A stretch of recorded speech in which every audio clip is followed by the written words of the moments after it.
She's called the Great Connector, and with 22 years in real estate in Charleston, she brings a wealth of knowledge and expertise to all of her clients. Today, we connect you with Realtor Roni Haskell. This is Charleston Women Podcast, where you can meet like-minded, strong, independent, professional, and inspiring local women. This is Charleston Women Podcast.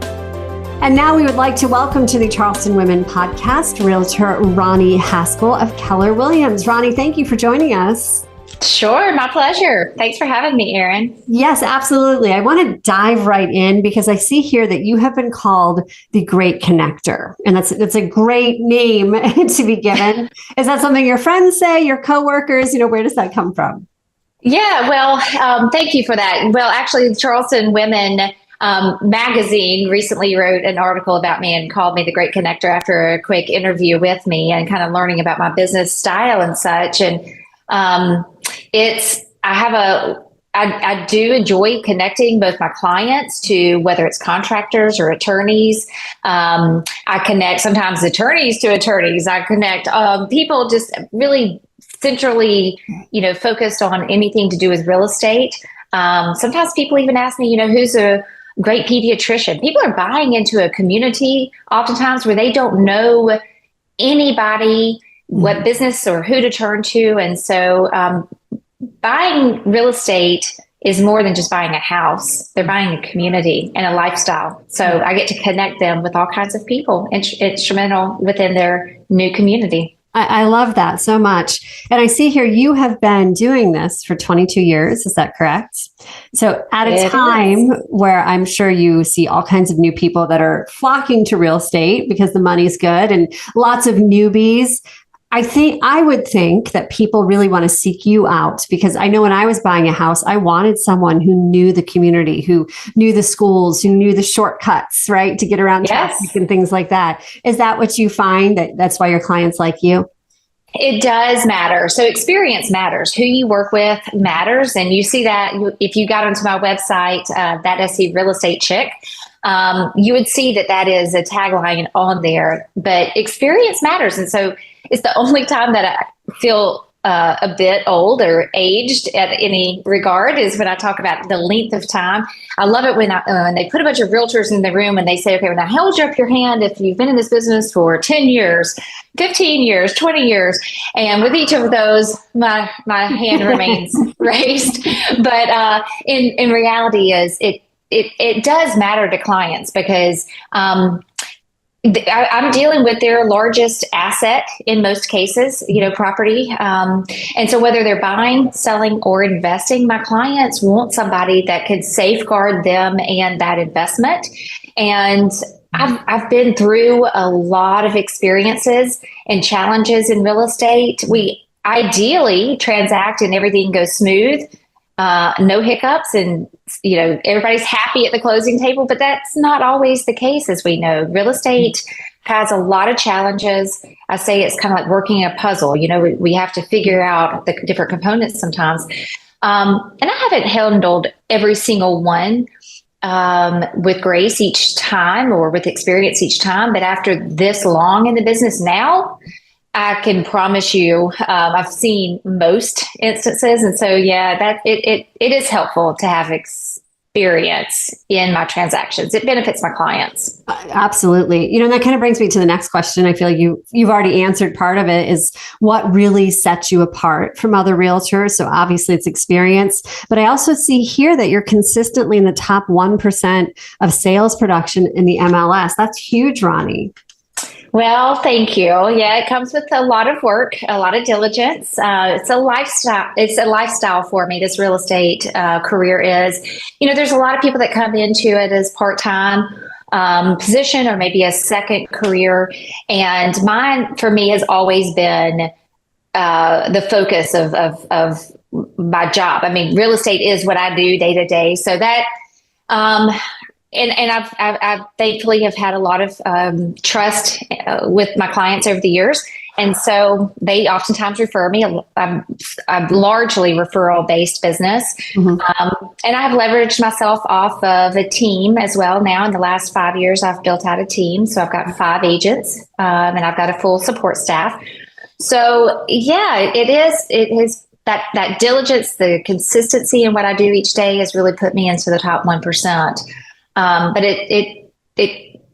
it's a joy. I mean, it's a lot of work. A lot of people get into real estate and don't know how much work they have. But anytime you're an entrepreneur, you got to lay the foundation. You got to do the jobs that are not glamorous. They're not fun sometimes. And you just do it anyways, because you know that you got to have the integrity. You got to have the skill set just to get through the tough stuff so that you can enjoy the fruits of the labor.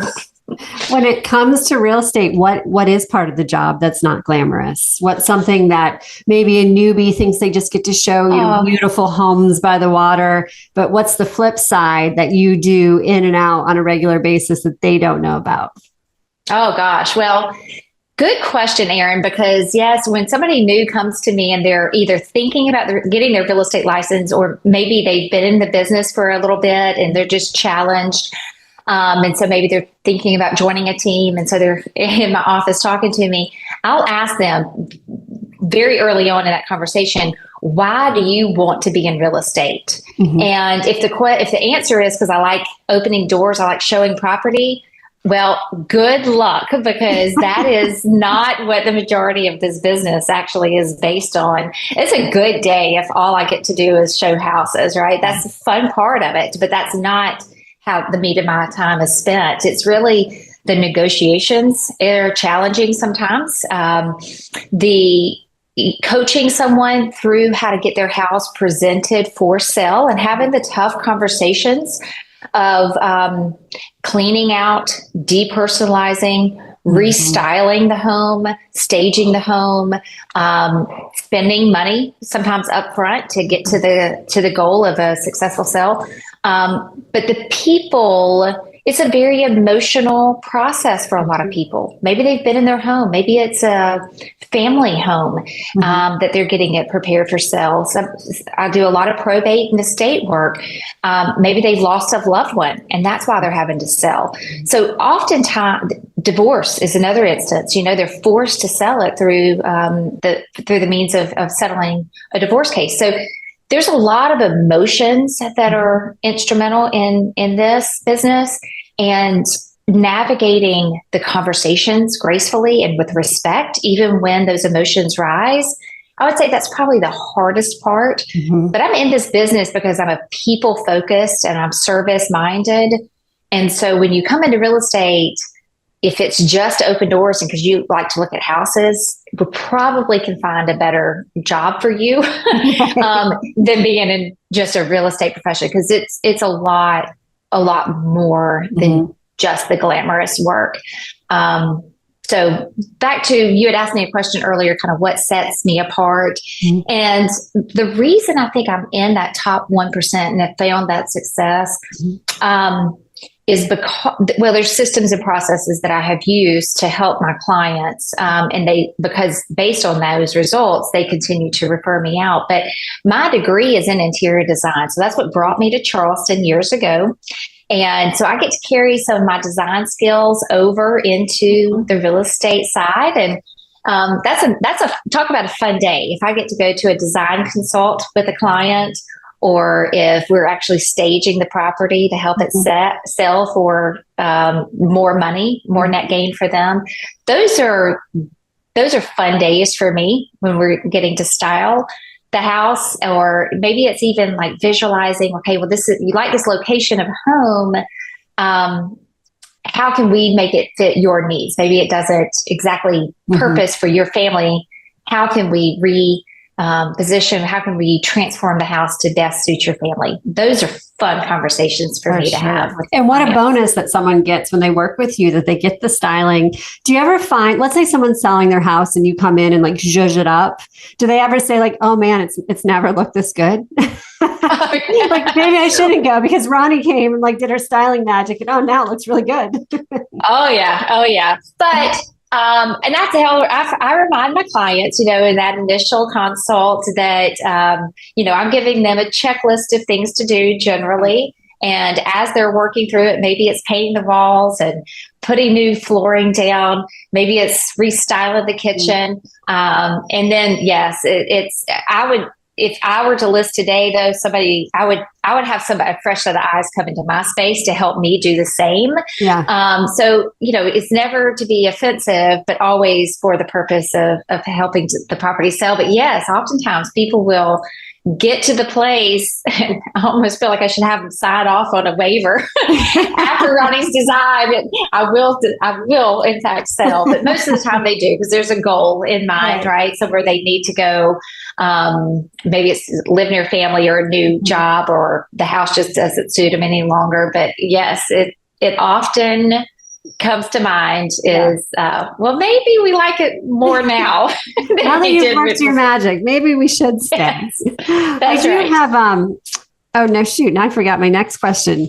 Oh, your handle, your social media is the SC Real Estate Chick. How did you come up with that? I think that's so cute. And anyone listening right now, they can easily find you, I imagine, on all social platforms through that. Yes. So on all social platforms and my website, the domain name was switched over to this to match it back years ago, but it is that SC Real Estate Chick. And that got started because I was doing some video work. I originally started doing video content when you hear the importance of having your voice heard. And so my team felt like I should, but with my experience, deliver 60-second content videos to both buyers, sellers, other real estate professionals, investors. I had one that was even titled Real Estate Lingo. And so as I was developing these little 60-second blurbs of content, it was, how do we kind of make it catchy? And they were fun. They were fun to make. The bloopers were integrated into the videos. So yeah, you can go back into my YouTube and find all that video content from years ago. But at that time, that SC Real Estate Chick got created, and it caught on to those videos, and the rest was history. I mean, it just kind of it naturally carried over. And it's funny because now people will not always remember my name, but they will come up to me wherever I am in town. They're like, "Oh, you're that SC Real Estate Chick." And so it's sometimes names come and go from memory, but hopefully that name kind of sticks with people and resonates, and it's just fun. And I like, listen, real estate, I've talked about the emotions behind it. I've talked a little bit about some of the challenges, but at the end of the day, it should be fun. It should be an enjoyable transaction. And so I hope that people, when they think about me, it's part of my personality. I like to have fun with them. And so anyways, that's kind of the origin behind that little tag name. I love it. It's sticky, right? That's what people remember. It is. Yes. That's right. I hope so. Out of, you've talked about the emotion, you've talked about that it's fun. Now I kind of want to get into, do you have any crazy stories? Like, is there ever a client that you had to look at, 100 houses plus before you had the right one? Like anything that would shock us? Well, shock you. I'd have to really think on, but yes, I mean, I got one right now, in fact, that I'm about to close. We were lining up for his closing, that it was the buyer that I thought would be with me forever. And what I learned was, he just needed to make sure that he was getting the best deal. He likes a buyer's market, and he's trying to purchase a home in a seller's market. And so that the two mentalities didn't quite align, but we ended up winning, and we are going to closing on that. Gosh, Erin, over the years, I've had all kinds of things, some absolutely crazy and fun, and some were, really more kind of unfortunate. And I use different examples in different instances with my clients to kind of give them a little taste of what happens behind the scenes in real estate. Maybe come back around to that one. I don't know exactly which story would be appropriate to share. 22 years, you've got lots of things. You did mention about, being a buyer or seller's market versus a buyer's market right now. Is it, a lot of people say I can't sell until interest rates go down, until things start to go down. Is that true? Should people, I imagine you're not going to say yes to that question, but what would you say for someone's like, I need to wait? What would you say to counteract that? Yeah. So interestingly enough, every time I go out, I don't know if it's the grocery store or the coffee shop, people will come up to me and ask, how is the real estate market today? Mm-hmm. And if you watch the news, then it seems a little bleak per se, maybe because things are sitting on the market a little bit longer. They would also tell you that it's more of a buyer's market right now. But I will tell you from knowing the Charleston, I do watch the trends in our market. And I also know how many listings go under contract each week. It's the business I'm in. So I watch the economy side of the real estate profession. And on average right now, we are still in the Charleston Trident area. We're still very much in a seller's market, although it is becoming more normalized. So we've got about 2.5 months of inventory active on our MLS. It is days on the market are sitting around 40, and that's in the entire Charleston MLS. So when you look at those numbers, it still speaks to being a seller's market. However, buyers are still they're able to find the homes. They're not pressed to be able to buy something that doesn't suit them best, right? So they have more inventory to pick from right now. We're also able to negotiate closing costs. We're able to negotiate some home warranties. So some perks for the buyer's side right now. And so when we're able to negotiate a bit, it tells us that maybe we're kind of starting to lean into a buyer's market. I think it's just going to be more normalized throughout this year and probably next. And in terms of the interest rates, yes, people are they are very tied to those 3% interest rates that we had a couple of years ago. Right. The Feds left those interest rates low for probably too long. A lot of people were able to secure those rates, and it did them well. What we're faced with now is not just that people are tied to those interest rates, and so they don't want to leave the property, but the property values have really elevated in our area, like most others.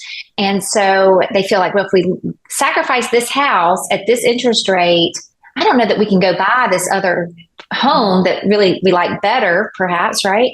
The price is way exorbitantly higher than it was a few years ago, and it's got a higher interest rate. So it's not just interest rate, but it's also the fact that our property values went up.